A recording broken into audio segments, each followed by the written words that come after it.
Welcome back, everybody. I'm your host, Bumps in the Night, and once again, I join our friend Josh Wasaki, aka Josh Reviews Incorporated. And tonight, we are here for a true paranormal story. So, why don't you enlighten us to a true paranormal event that has happened to you?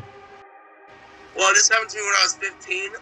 As many of you don't know, if I don't talk about it much, I am part Native American on my dad's side. A long time ago, one of my dad's family members married a Mohawk woman, and I am down the line a product of that. And one of my dad's families, I think it was one of his cousins, married a Navajo woman, and so I have a cousin who's part Navajo, part whatever my dad's side of the family is. Anyways, and this was happening when I was 15, and I was going to visit him on the Navajo reservation, and my first ever encounter, and my only encounter with the Skinwalker. You are a very lucky man. You have danced with the devil not once but twice, and you've lived. Yes. I remember clearly me and my cousin and me were good friends. We've been good friends since we were little. And, yeah, we still talk to each other on a regular basis. We don't ever talk about this story, but we talk on a regular basis. Okay. I have tried to talk to him about it. And he always talks to me. He's like, let's not talk about it. I don't feel like talking about it. I have gotten permission from him and his side of the family to tell the story if I ever so choose to. I'm telling it to you guys tonight. You know, they say when you talk about it, you kind of entice it. Invite them to come to you. Yeah, like I've got a friend who has similar bloodlines, and they don't even like me saying the W word, which, for those of you out there who don't know what the W word is, it's Wendigo. But they call them Windbagos or Windy Boys because saying it just invokes the spirit on its own. And they're from the Algonquin tribe, if I'm not mistaken. Okay. I know that the Windy Boys live up in the Pacific Northwest area.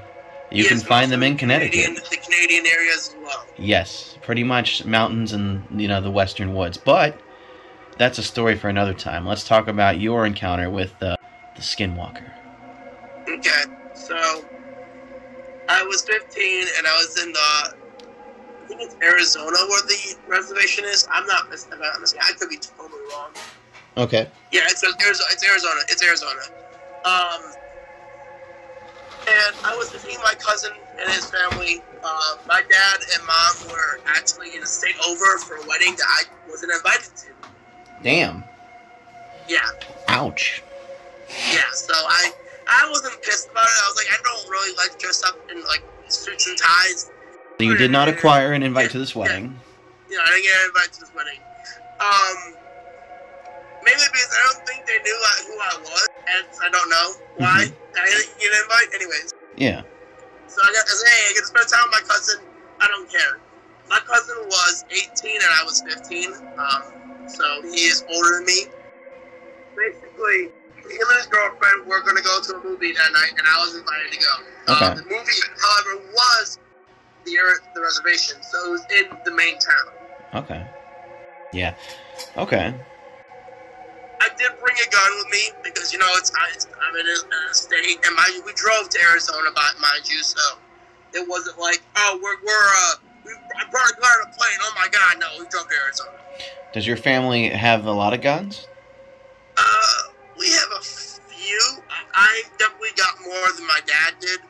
My dad grew up hunting with his dad, so he brought a rifle with him when he moved out of the house. Me and my dad would go hunting over the years when I was younger. Mm-hmm. So from then on, I ended up getting, I actually have a python under my pillow right now. Okay. It's not loaded, but damn. Quick draw ready. Don't break into Josh's house. Yeah, I do have a few other weapons. I actually recently got a replica of Sting from War of the Rings. Oh, nice. Yeah. But anyways, I digress. I brought my python with me, which was actually just got it at the time, so very happy about it. Yeah, I bet. And I was with my, so we got in the movie. The movie was specifically at 9 o'clock. Okay. And I forgot what the movie was. I think it was some comedy. I don't know what the movie was. I know it was a comedy for sure. We went into town. We had dinner around 8 o'clock, 8:30. Okay, late night showing. Then we went to the movie. think we got out of the movie around 11:30. Okay. It was almost a 2-hour film. And then I remember we stopped for get some ice cream real quick by this place right next to the theater. It was like the best ice cream near there, as they call it. We were on our way. It was about a 45 to almost an hour drive back to the reservation. Damn. Yeah, which we cleared. We were by the time we met up with this so-called Skinwalker. We were about, I would say, 45 minutes in. So, I mean 45 minutes in, we have 45 minutes left of the drive. Okay, so about halfway then. Yeah. So did they leave the reservations though? They do, but not often. Okay. I mean, you got report sightings anywhere from Arizona to California to Oregon. You know, as far as even as Wisconsin, I think is the furthest one I've heard. Honestly, what's scary about them is their ability to mimic. Yes, mimicking is the worst.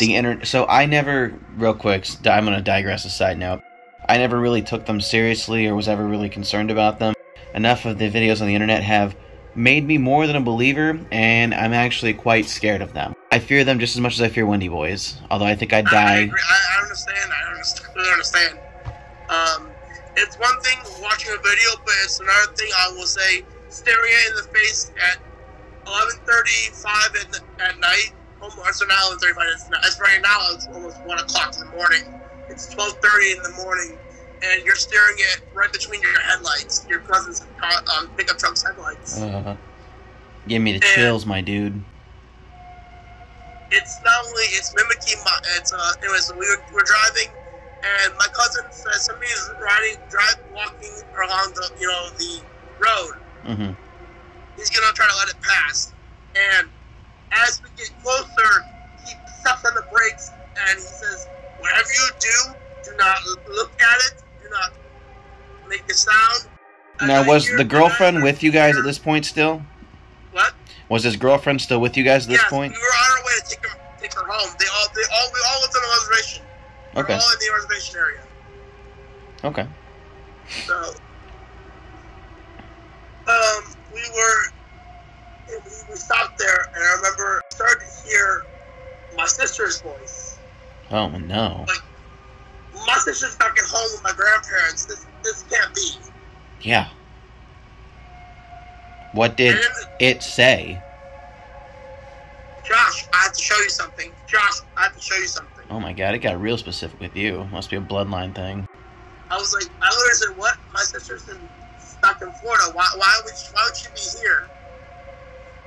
And then my cousin kind of knew that I was going towards the door to look. He says, "Josh, don't look and stay down." Okay. And it got closer to the car, and it kind of, I don't know if it was attempting to taunt us, but took its nail and started scratching the hood of the car. What did it look like? Here's how I can give it to you.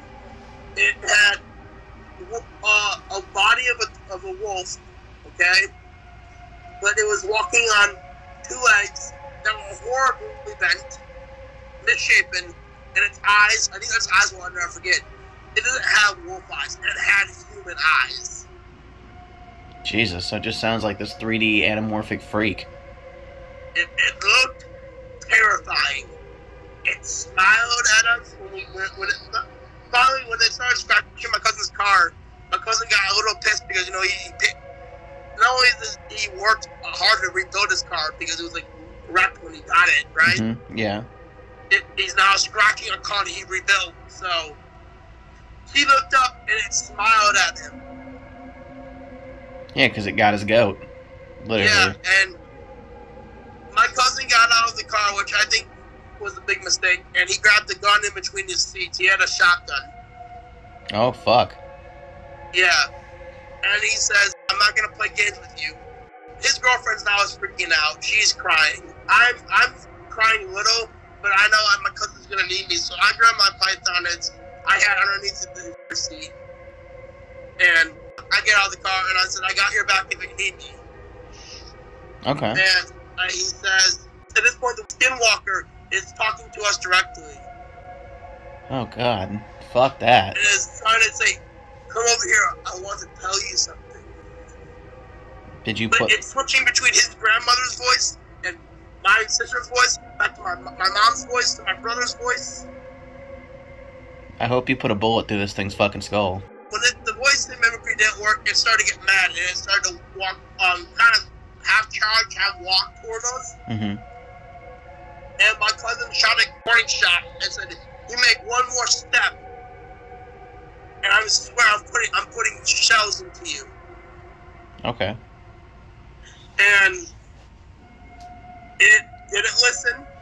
It made another step toward us. It actually didn't make a step. It lunged. Yep, went on the offensive. Yeah, and we unloaded. I'm hoping you won. Say out of the unloading, 5 of my 6 shots hit, and 2 of his hit. So you put a good amount of metal into this thing, and then what happened? It screamed and ran away. What kind of fucking monster eats 2 close-up shotties and fucking 5 out of 6 python slugs? It was about, I would say, halfway. It was about 15 feet away from us, but not. Okay. But when it once, it made about a 5-foot difference. Still, either way, I'm sure it felt some buckshot. Oh, it felt it, because it screamed, and we kind of saw it, like, deform, if you know what I mean, and as it ran away. So it was losing its ability to hold its form? Yeah. What did it change into? A human? A naked man, wearing a wolf skin.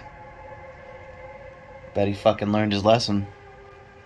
And then, I remember we just get in the truck, I kind of swan dived into the truck, into the back seat, and my cousin went in, he went 80 miles per hour down the fucking reservation road, almost taking out his girlfriend's parents' house as he pulled into their gravel driveway,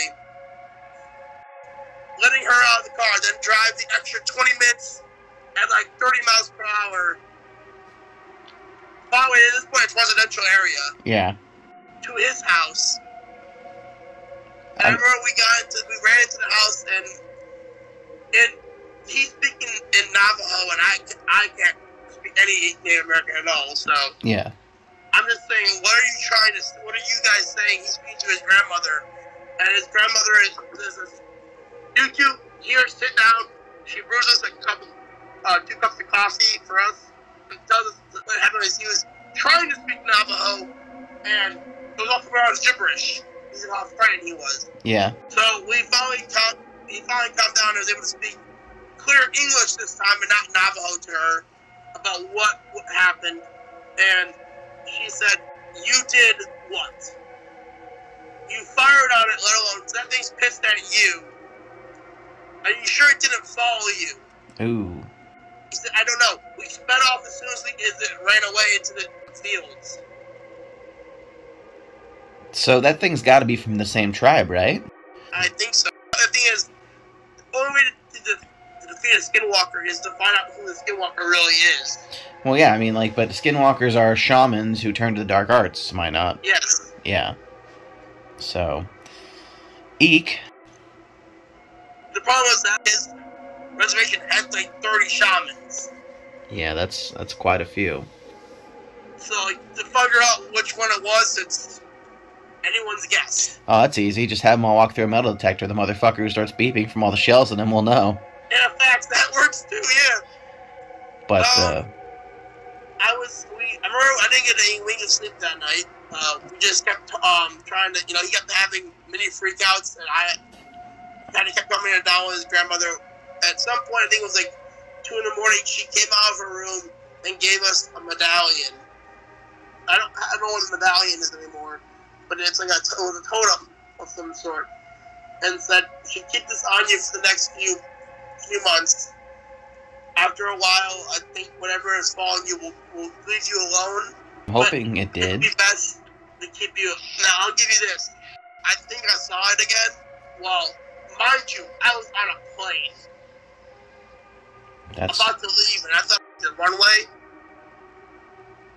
Is your cousin still alive?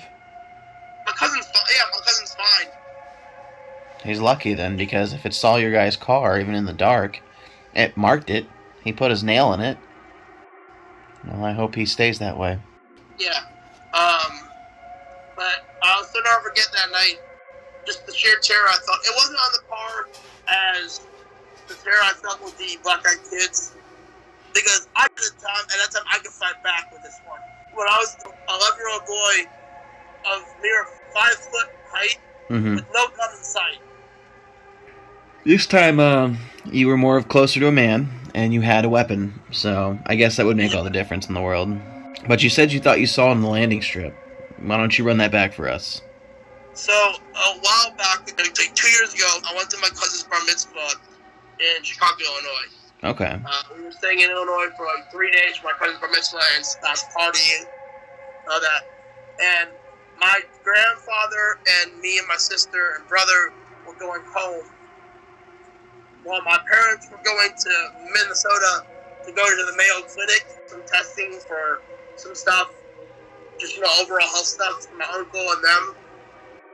While we were on the plane, it was weird because our plane was taking forever to take off because our captains kept either switching around or, like, at first our captains were out to dinner, is what they said, right? Bitches. Fine. I understand that you get hungry flying all day. You're rather like to have dinner. That's an hour, okay? Yeah. Then they told us, captains that we're out to dinner, no one can be our captains because of flight rules. Some rules about, aviation rules and whatnot, I don't know. Yeah. Right? So, now they're calling in 2 new captains that are coming off of a plane from Denver who are going to be coming to fly us back to Florida. Okay. And that took an hour and 30 minutes. Then they get on the plane, and now they're doing paperwork to actually fly the plane.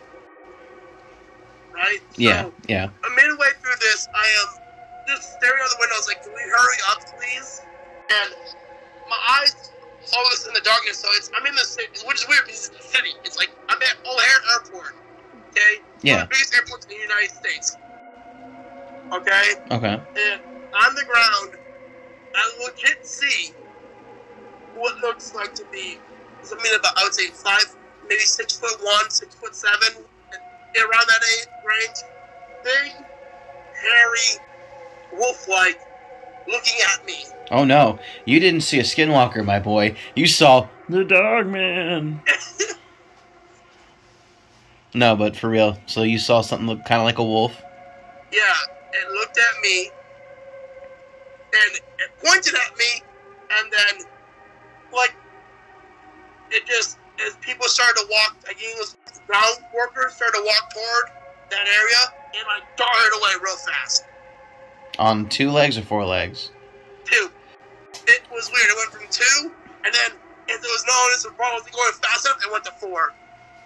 That's freaky. Yeah. So, that was in Detroit, you said, though?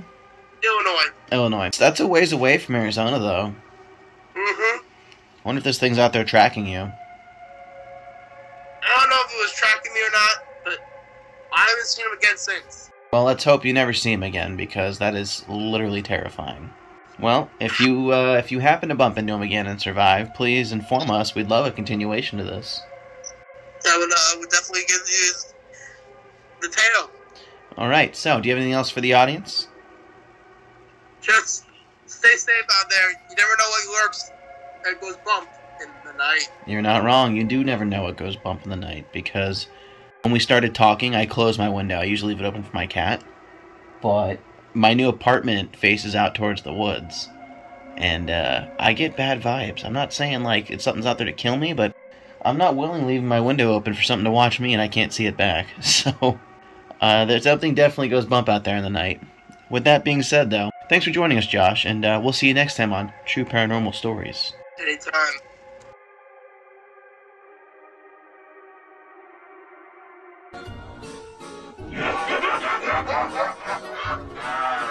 Bye.